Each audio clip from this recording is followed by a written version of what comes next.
होळी तर झाली, मग दुसऱ्या दिवशी होतं धुलिवंदन. धुलिवंदनसाठी ना लेकरांना या बंदुकी आणल्या होत्या. ही मोठीवाली बंदूक गेल्या वर्षीची होती आणि या 2 नवीन आणल्या होत्या. पण आमच्या एकाही लेकरांनी ही बंदूक हातात घेतली नाही, कारण त्यांना वेड लागलं होतं कलर खेळायचं. झोपीतनं उठले आणि सगळ्यांना कलर लावत फिरत होते. आणि हे माझं पिल्लू सगळ्यांना कलर लावत होतं. म्हणजे अद्विकने ना सगळ्यात जास्त यावर्षी होळी खेळली आहे. म्हणजे गेल्या वर्षी लहान होता, पण यावर्षी ना त्याला सगळं समजत होतं. सगळ्यांना कलर लावत फिरत होता. आणि आमच्या घरातले हे 2 भूत बघितले का, म्हणजे लेकरांना असं गुलाबी गुलाबी बघून ना खूप छान वाटत होतं.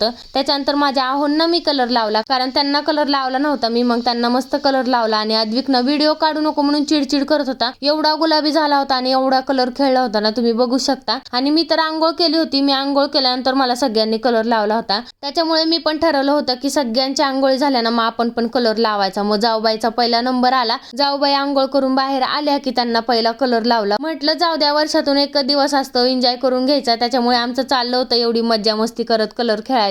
आणि हे माझं गुलाबी बाळ वरती निघालं होतं त्याच्या पप्पासोबत टेरेस वरती. मग मी खाली आले होते पार्किंगला, कारण मला कपडे धुवायचे होते. कारण खालीच आम्ही पार्किंगला ड्रम भरून ठेवला होता. मग म्हटलं चला आज ना पार्किंगलाच कपडे धुवू. मग मस्त कपडे वगैरे धुवून घेतले. आता हे कपडे मला वाळायला टाकायचेत. त्याच्यानंतर म्हटलं निवांत अशी आंघोळ करून घेऊया. मग नंतर मस्त अशी आंघोळ करून घेतली. या माझ्या पिल्लाने पण छान अशी आंघोळ केली होती आणि परदीदीची टोपी घालत होता. मग मस्त रेडी झाले होते मी आणि म्हटलं चला आज ना होळी आहे, तर होळी स्पेशल काहीतरी बनवूया. त्यासाठी मी काजू, बदाम, बडीशेप, इलायची आणि केसर घेतलं होतं. तर ते सगळं मिक्सरच्या भांड्यामध्ये टाकायचं आणि ते ना बारीक अशी पावडर बनवून घ्यायची. मग मस्त अशी ना याची बारीक पावडर करून घेतली आणि मग एक ना बाउल घेतला होता, त्याच्यावरती रुमाल टाकला आणि त्याच्यामध्ये ना ही पावडर टाकायची. पण अरे बापरे, माझ्याकडून ना एक गोष्ट टाकायची राहिली होती, ती म्हणजे साखर. मग ती साखर ना परत बारीक करून घेतली आणि परत त्याच्यामध्ये टाकली. आता हा रुमाल ना त्या बाउलला मस्त असं पॅक घट्ट गुंडाळून घ्यायचा, म्हणजे तो ना निघला नाही पाहिजे त्याच्यामुळे. आणि याच्यामध्ये टाकत राहायचं थंड दूध. म्हणजे मी बनवत होते थंडाई, जी की होळीला खूप बनवतात सगळे लोक. तर मी ना पहिल्यांदा बनवत होते, कारण कशी लागती कशी नाही कधीच आमच्या घरच्यांनी पण बनवली नाही. तर म्हटलं चला बनवून बघूया कशी लागते. त्याच्यामुळे थोडंसंच बनवलं होतं, कारण टेस्ट घरच्यांना आवडती नाही आवडत.